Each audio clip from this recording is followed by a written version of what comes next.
For electric RC enthusiasts, one of the most coveted tools at the track, dockside, or at the flying field is a multi-port battery charger. Hitec has introduced a powerful and affordable solution with their X4 series multi-port chargers. Now, we have a couple models on the bench, but before we get you familiar with their operation, let's take a look at some of the features and specs. All three models operate as a multi-function charger, discharger, cycle charger and discharger for nickel metal hydride and nickel cadmium cells, and also as a balancer for lithium cells. All three chargers support multi-chemistry charging for lithium polymer, lithium iron phosphate or LIFE A123 batteries, lithium ion, nickel cadmium, nickel metal hydride, and lead acid. The charge voltage range for all three are lithium 1 to 6 cells, nickel-based 1 to 15 cells, and lead 1 to 10 cells. Now, the DC input requirements for the X4 and X4 AC Plus are 11 to 15 volts with a rating of 20 to 30 amps. The X480 has a 30 amp minimum requirement on the incoming power supply. The charging current for the X4 and X4 AC Plus are 0.1 to 6 amps at a max of 50 watts per port for a total load of 200 watts across the entire charger. As you get into the X4 and the X series, it's important to understand that they're not going to say, all right, it's going to handle exactly X amount of amps, because it's all based on that wattage rating per charger. It's going to dial down the output amperage to match the wattage handling of each of the individual chargers inside the device. So when you say, oh, I've got a 6S battery and I want to charge it at 6 amps, that's not going to happen. You don't have enough supplied incoming wattage. It's going to dial that down to where it'll chew up the maximum wattage available, and that'll be the resulting amperage based on the cell count and the voltage of the actual battery you're charging. The charging current of the X480 is 0.1 to 6 as well, with a max 80 watts per port or 320 watts total across the whole charger. So you'll be able to maintain a little higher charge rates from an amperage perspective into the same cells with the X480 than you can with the X4 or the X4 AC Plus. Discharge current on all three models is the 0.1 to 1.0 amps with a max 5 watts per port or 20 watt total. That's the same across the models. Now, the balancer connector types supported by all three models are JSTXH, Thunder Power Flight Power, Hyperion PolyQuest, and EH. Now, the additional features of all three of the models are they support the PC-Link USB interface and the charger monitor software. There are some limitations on the X4, only supports the charger monitor or the PC-Link USB interface for ports 1 and 2. On the X4 AC Plus and also on the X480, you can do it on all 4 of the ports. What this software allows you to do is graph the voltage, current, and capacity curves of the batteries. It displays the cell voltage for lithium packs, and it also allows you to log and save that data. So you can really do some trending and get a good historical across the lifespan of your packs to see when they're starting to taper off, starting to fade, and really monitor that performance. Additionally, you can plug in an external temperature probe if you want to take advantage of the temperature cutoffs during the charge process for safety. It does plug in through the PC-Link port, so there's no additional connectors there. You just need to order that external temperature probe. Well, those are the high-level features and specs. Let's go ahead and jump on the bench and get familiar with their operation. The two models we have on the bench for testing today are the X4 AC Plus and the X4. The X4 was the first in the series to be released. It's DC input only. It doesn't have a built-in power supply. And then they came out with the X4 AC Plus. Again, essentially the same exact guts in the X4 with the addition of a built-in 200 watt power supply. So let's take a look at the AC Plus, get familiar with it. They did make one major change as they moved from the X4 to the AC Plus and also to the X480, and that is they've split the output ports on both left and right-hand sides of the case as opposed to just on one side. The X4 has all 4 ports coming out of the one side, which can get a little bit cramped, but with the balancer ports extended and with some charge leads, it's very manageable. And again, it's a very attractive solution, 4 ports of charging. With a very attractive price point. So moving on to the X4 AC Plus, let's get familiar with all the inputs, outputs. On the left-hand side, you're going to have your main AC input with this having the built-in power supply. They include a cord with it, and it has a little different connector on it. You see these a lot of times used on notebook power supplies or computer power supplies. But that's looking for 100 to 120 volt input on the AC side if you want to use the internal power supply. They also give you a DC input as well, 11 to 18 volts. Now they include this XT60 connector. It just pops right in to the DC input. And then you have 2 bullet style connectors already terminated on the end, which will slip into any banana jack or can also slip into the included terminal clamps, large alligator clips essentially, that allow you to go ahead and connect the X4 AC Plus and also the X4 into a battery or an external power supply with a little bus strip on it. So they do include that. That again only comes with the AC Plus, doesn't come with any of the other chargers because they're looking for DC only. Port 1 and port 3 on the left-hand side, the way it's laid out on the AC Plus is ports 1 and 2, 3 and 4. So 1 and 3 main outputs. This is also the balancing outputs for port 1 and port 3. We have 2 PC links on the left-hand side. This is also where you would plug in your optional temperature probe if you wanted to use some temperature thresholds for additional safety. And then looking at the right side of the charger, there's ports 2 and port 4 with their balancing ports and also their PC link inputs. When we look at the balancing boards that come along with it, they shipped on our AC Plus and on our X4. We got an EH adapter, we got an HPPQ, which is Hyperion PolyQuest batteries, or balancing port style by name, and then also TPFP, which is Thunder Power and Flight Power, again terminology used for that style connector, and also 2 brands that heavily use that connector is Thunder Power and Flight Power. Pin pitch is a little different on this particular one. If you look at the EH adapter, you look at the HPPQ adapter, and actually look at the side of all of the X4 series chargers, these are all sitting at 2.5 millimeter pin pitch, which allows you to directly connect an actual like a JST XH on this battery right into the balancing board. Just make sure you get your negative, your ground wire, your negative starts where the negative is indicated on the side of the charger. You're going to have some real problems. So we'll just go ahead and slip that right in, and now we've got a balancing connection right to the charger, which should be a lot easier. There we go. And there it's connected. So you can charge directly into the input port of your battery as long as your balancing lead's connected. Again, 2.5 millimeter pin pitch on that balancing port. So there's a lot of third-party balancing boards out there that you can take advantage of by being able to connect them directly into the X4 series chargers. Of course, I always recommended to use the manufacturer's balancing boards. And if you want to try using something else, just make sure you've got a negative where it's indicated on the balancing jack, and all of your wires are coordinated as such. Looking at, again, the multi-charger X4, we have the fan out or outputs on the left-hand side. On the right, all our jacks are present, ports 1 through 4 with their balancing ports. And again, that PC link and also the temperature probes are only available on ports 1 and 2 on this particular model. We're going to go ahead and take a look at the X4 AC Plus. The programming is absolutely identical. The interface is the same, even though the buttons are moved below the display screens on the X4 AC Plus and the X480. They program and operate the same exact way as the X4. Let's go ahead and put some power into the unit and get it fired up. Scoot it back for a second and get familiar with the rest of the cables that come with each of these chargers. We've already covered the balancing boards. We have alligator clamps or terminal clamps to be able to take the DC input optionally on the AC Plus with the cord. It also ships with a handful of cables that you can use. Some of these are pre-terminated with bullet style or banana jacks on one end, terminated in one case to a Tamiya connector, depending on how you say it. And then another one actually goes to a standard radio connection, so you can plug right into like your lithium iron phosphate battery that has a main plug-in, but it also has charging connections.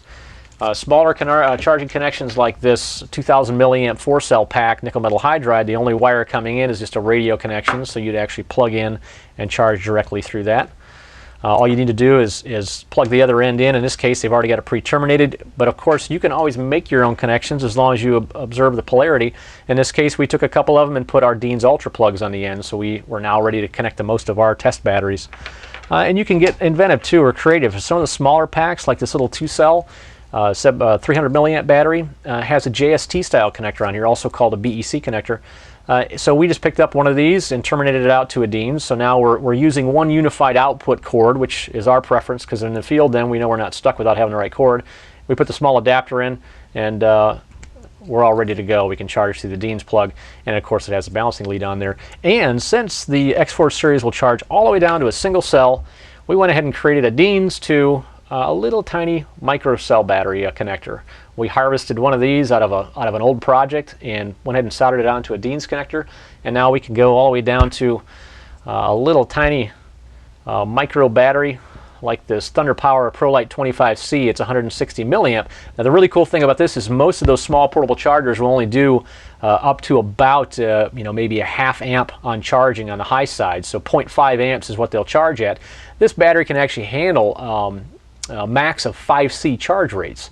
So we could go all the way up to 0.8 amps on this battery. which is 0.5. It's at 5C in 0.8 amps. We can actually dial it in since we have 0.1 amp increments on the X4 series. We can get this matched perfectly with its standard charge rate. So a lot of options there as long as you're comfortable soldering. We have some clinics you can check out if you need some tips on that as well. So let's go ahead and jump into the X4 AC Plus, get used to the programming. We'll go ahead and dial in a little closer on the screen here and get you familiar with it. With the X4 series chargers, all 4 chargers are independent inside of each case. Meaning if you make changes to charger 1 or port 1 and its setup screen, it has no impact on the other 3 chargers. So keep that in mind when you're doing your programming. If you make a change that you prefer, if you're doing nickel metal hydride and you want to change that delta peak sensitivity or something like that, and you change it in this screen, you're going to have to change it on all 4 of the chargers identically to be able to get them to perform the same way.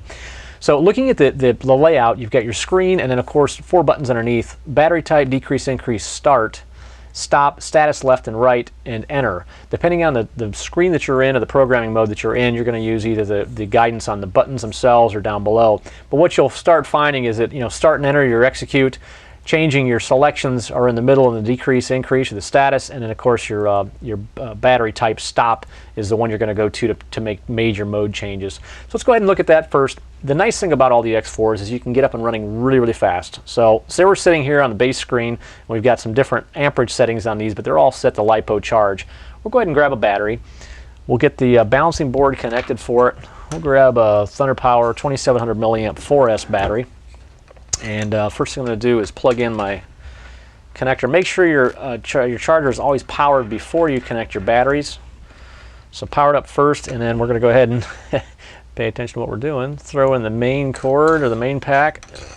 We're going to plug in our balancing board to port 1, since that's the one we're going to be charging off of.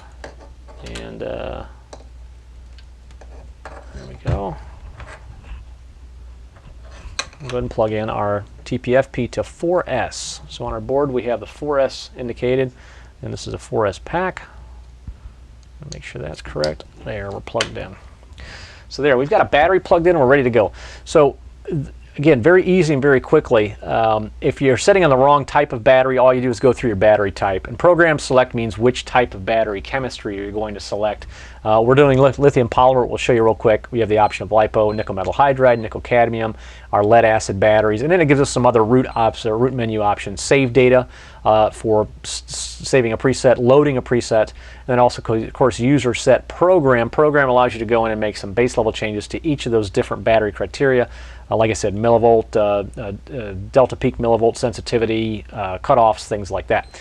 But very quickly go to the battery type, find a battery type we have. We have a lithium polymer battery. We hit start, and it's going to bring us, which is actually enter in that menu, it's going to bring us back to our main screen. LiPo charge. Now from here you very quickly choose your status or your decrease increase buttons to choose what type of LiPo function you want to perform. You have charge, you have balance charge, you have fast charge, storage charge, and also discharge. So looking at charge is straight charge without use of balancing. We want to actually take advantage of balancing, so we go LiPo balance. This is going to be a charge balance. It's going to read each of the high cells, pull it down with a discharge off the balancing board, but then continue to supply through that CCCV termination methodology, which is constant current, constant voltage. It's going to go through and start charging the pack through those main leads. Very quickly, 6 amp. We actually have this already set up for 4S. It's a 14.8 volt 4S battery, so that's correct. All you do is hit your enter key to go through and verify those. This has a capability of putting out 6 amps for a setting on each one of the batteries. But one of the questions we get a lot, and we've got it from some dealers as well, is, well, how do you know how much you can actually charge a particular battery at? The first way to answer that question is look at what the battery is rated for. For example, I have an Electrofly battery here. This is an 1800 milliamp, 11.1 volt, 25C discharge, but it says very clearly charge at 1.8 amp max. So it's a 1C charge rate for this battery. So the most I can do is 1C is 1.8 amps. All you do is take your milliamps, divide it by 1,000, and you get 1.8. That gives us our 1C value for the battery. It's same way on every battery. You have a 5,000 milliamp battery here. If it was 1C, I'd take 5,000 divided by 1,000. I have 5. 5 amps is the most that I can charge this at 1C. So that's the first question you have to answer, is how much can you actually charge, or what rate can you charge these batteries at? And then secondly, you have to look at the budget inside of the actual charger. Each one of these chargers only has 50 watts to work with. So if I have a 14.8 volt battery and I've got 50 watts to work with, I need to take the watts divided by the volts, and it's going to give me a resulting amperage. And we can see that very quickly, even though we told it to charge at 6 amps, which this battery can be charged all the way up to 8C, which is 21.6 amps. We don't have the capability in this charger, so 6.0 is very safe. We're going to go ahead and hold down once we've verified everything. If you need to change your cell count, you can do that there.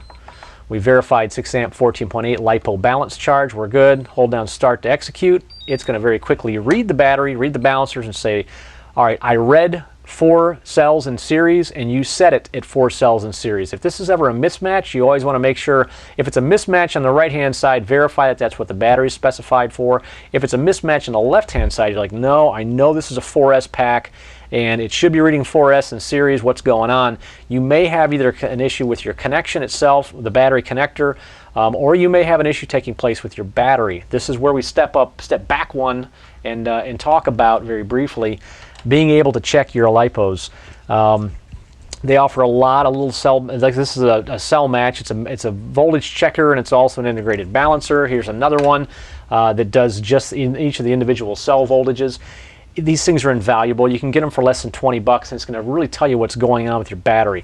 Once you're in the charge process, you can always monitor the actual cell voltages and get a good picture from within the charger, but when you pull these things out after a little bit of storage or after running, it's always nice to see what's happening in the cells. In this case, the cell match balancing meter has a 2.5 millimeter pin pitch, so I can take a JSTXH and plug it directly in. I just have to match up my polarity, and then it gives me each of my cell voltages. So right there I can see I've got 4.07, 07, and 07, and it immediately starts balancing them. But everything's good here. So if you ever have a problem at this phase, you can always just pull out your balancing, your balance meter, or you can pull out a multimeter and check them individually, which is a little more troublesome or more cumbersome to do. But we're ready to go. So let's go ahead and execute this charge. We'll hold down. It's going to read 4 cells in series read, and we set it up for 4 cells in series. We'll hold down our enter or push it down, and it'll execute the charge. So now, even though we set up for 6.0 amps, when you take the 15.67 volts or the 14.8 volts that this pack is rated for, and you say, all right, I've got 50 watts to charge this thing, the intelligent charger inside of the X4, each one of these is going to say, well, I've only got 50 watts to work with. I'm going to give you everything I can. On a higher cell count battery like this, I'm running higher voltage, so I know when I take my wattage and divide it by my voltage, all I've got to work with is 3.3 amps. So you can cram 14.8 or 15.75 about 3 times into 50 watts, or into 50, and that's what it's going to give you on the output side. Now, if we turn around and go to a lower cell count, like this 7.4 2 cells in series, 7.4 volt pack, I'll be able to jump higher up into that amperage range, because if you work the math out that way, 50 watts divided by 7.4 is going to give you a lot higher amperage than what you will off of 15.7 or 14.8. So just because you can charge it to higher rates, of course, always fall back to what the pack is rated for. This thing is rated to charge at 300 milliamp or 3 amps. 300 milliamp, 0.3 amps max is all I can possibly cram into this battery. So 1C is all this battery is rated for, which is 0.3 amps. I can certainly dial that in on my charger. Even though it's capable of charging at a much faster rate, it could cause a fire explosion because this battery is not rated for that really high charge rate. So same thing applies when we jump up to something like a big 5,000 milliamp 6S pack. We can go ahead and execute a charge on that, and it'll give us an idea of what it looks like. We'll go ahead and disconnect. You hit the stop button to stop your charge. We'll disconnect this 4S pack. We'll jump over to the 6S pack. First thing, of course, is finding a way to get all the cords to meet. This actually has 2 connectors, of course, being 6S. We go down to the 6S port, and here's connection 1, smaller connector, and here's connection 2, which is the bigger connector. So we're plugged into our balancing, and then you may get a spark when you plug these in. It's not uncommon to. Sometimes I've noticed if I pull the positive out or the negative, and I actually do the banana connection or the bullet connection instead of the Dean's, or whatever you got going on, it's a little less of a spark. And we're connected. See if we can get this to where we can actually see everything. Okay, so now we're set to go. This is an X30, Eon X30 pack. It's 5,000 milliamp 6S. It only has a 1C charge rate, but it being 5,000 milliamp, that means we can take it up to 5 amps on the input side. So let's go ahead and set it up then for a different cell count. And this is 22.2 volts 6S. We're going to increase till we get to 6S at 22.2 volts. We'll go back to our amperage. We still got it maxed out at 6. We're going to go ahead and execute the charge. It's going to read the balancer and tell us what we've got back. And it picked up 6 cells in series, and we set up for 6 cells in series. I'm going to hit start to execute, and it's at 2312 right now. If we look at each of the individuals, 387 is essentially storage voltage, or 385. We're varying from 387 up to 3.9, so this pack needs a little bit of balancing to happen on it. So it's going to do that while it's charging. It's going to balance the pack. We can set the end voltage, as you see, to 25.2 volts. And then we go back to our charge process. Right now it's only throwing 2.2 amps in this battery. There's no way, even though it's set for 6, we can't increase it at all. That is what it is. The most it can send is 2.2 amps because the pack voltage is so high, and we only have 50 watts to work with. So the available charge amperage is directly proportional to the pack voltage and the available wattage supplied to the charger. So there's nothing wrong with your charger if you're sitting there hitting the button and it won't go up to higher amperage. It's just using everything it has based on your cell voltage. Okay, enough about that. Let's go ahead and stop this charge process. We'll go ahead and back out to just the main menu again, using this battery type stop button. Program select LiPo battery. You can go through and select whatever chemistry you want to do a quick setup and charge with. You can also get to the back end. You can save data and you can load data. You can also get to the user set program level of it. If we jump in there, input power low cutoff is set to 10 volts. We can go through and adjust that. So say we're setting up a charge and we're like, well, 10 volts, we want to go ahead and keep it to the 11 to 15. Though right now the input power low voltage cutoff is set to 10. We can increase that up to 11 volts as your cutoff. So if my power supply falls below 11 volts, even though it's going to sag a little bit as I put a load on it, I should be able to cover that just fine. The internal power supply, right by default, it's set to 10 volts for the cutoff. You can leave it at default and you're fine. Let's go ahead and continue through our base level options. Key beep on and buzzer on. You can disable the key beeps you hear as I'm pushing these buttons, and also the end charge or end process indicator.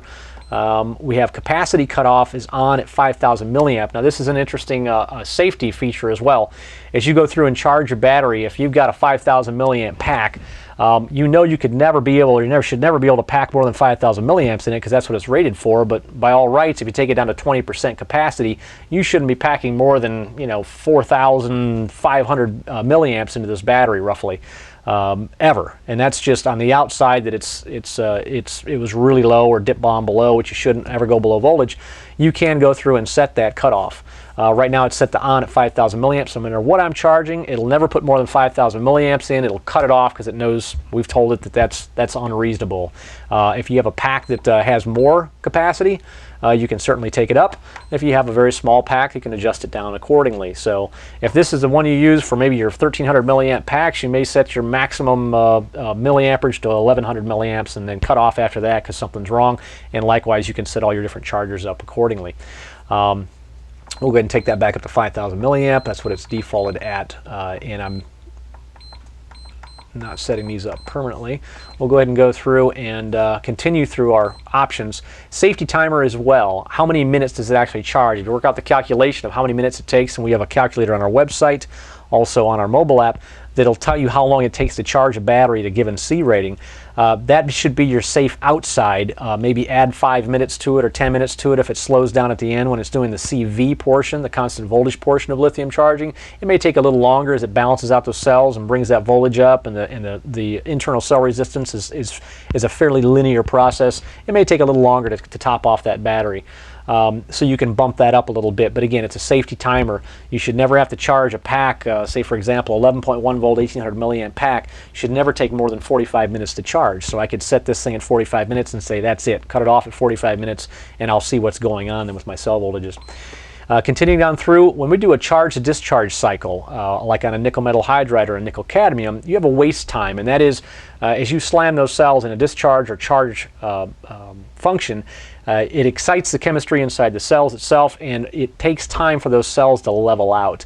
So that waste time just is an idle time before it flips back from charge to discharge to give the battery a chance to level out, its chemistry to settle out, and its voltage to settle as well. So it's ready to receive the next either pounding of a discharge or the influx of a charge more agreeably or more readily without having any sort of obstruction. So you want to allow that waste time. You can adjust it here to be a longer wait time or waste time. There's really no harm in having a long waste time because the discharge is going to be nominal in between cycles. It just comes down to what your battery manufacturer recommends or what you found to be best practice. You want always at least a 1 minute wait time. I've given them 3 minutes waste time if I'm really doing a deep discharge and charge to try to cycle the battery and get rid of any issues I'm having with it. I may do a 3 or a 4 minute waste time, even up to a 5 minute on a large charge discharge on a lead acid battery if I'm really pulling it down and trying to do a cycle clean. So you can adjust that there. We'll leave it at 1 minute default, and then we go back to our USB temperature select. USB enabled, you can go through and you can choose your temperature cutoffs and of course enable or disable the actual function itself. User set program, we go back to the root menu. Let's make sure we went through everything in there.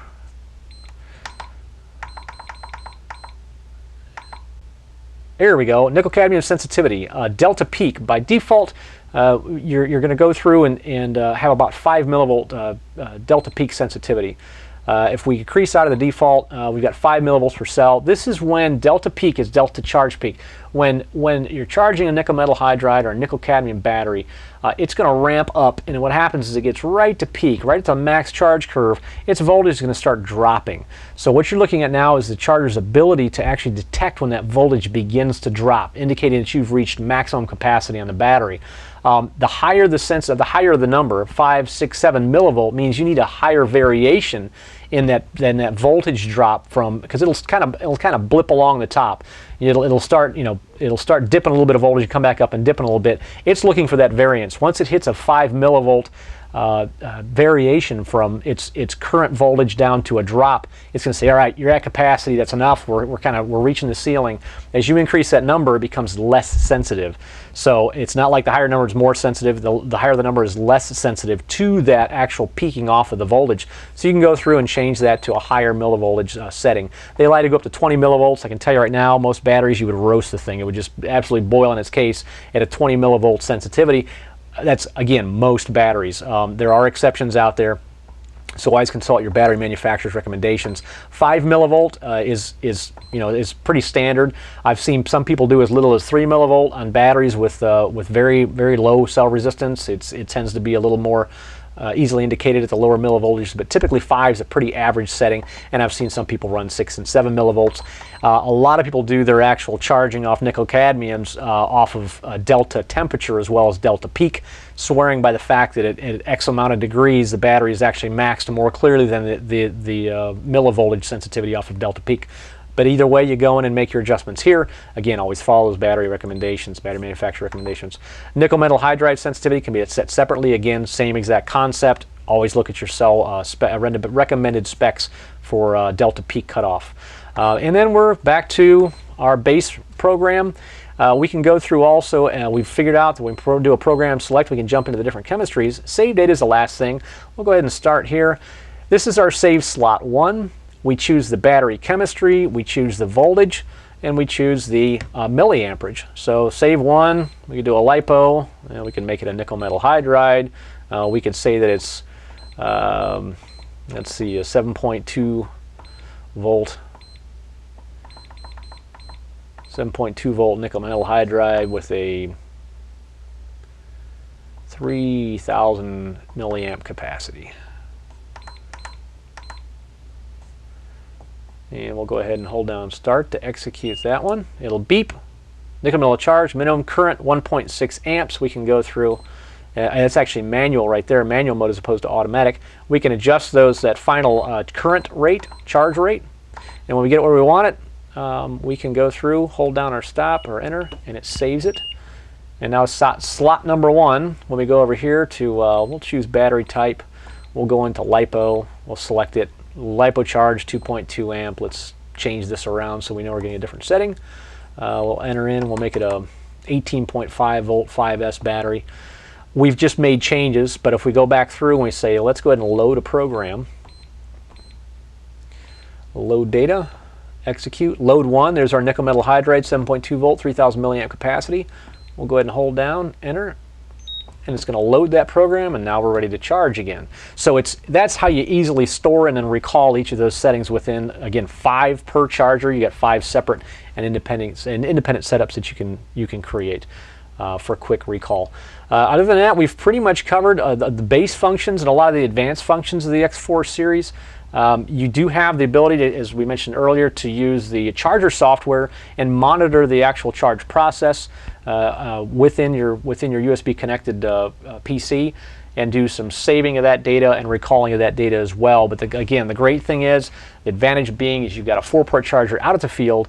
You can get 4 different batteries charging at the same exact time of different sizes, and it'll keep you up in the air a lot longer. All 3 models of the X4 series chargers are in stores and shipping now, with the X4 selling for $149.99, the X4 AC Plus selling for $219.99, and the X480 for $169.99. If you'd like more information about the X4 series chargers, including dealer locations, support documentation, or available accessories, you can go to hitecrcd.com. If you'd like more information about RC batteries, RC battery chemistry, charging methods, you can go to tubefly.com and look under our knowledge base. In closing, I'd like to encourage all of you to please be safe and follow the manufacturer guidelines and instructions included with your X4 series charger. Never leave charging batteries unattended, and always use an approved charging bag or enclosure to reduce the risk of injury or fire in the event of the unexpected. Even when we do everything right, sometimes things still go wrong. I'm Kurt with Two Brothers Hobby, and thanks for watching.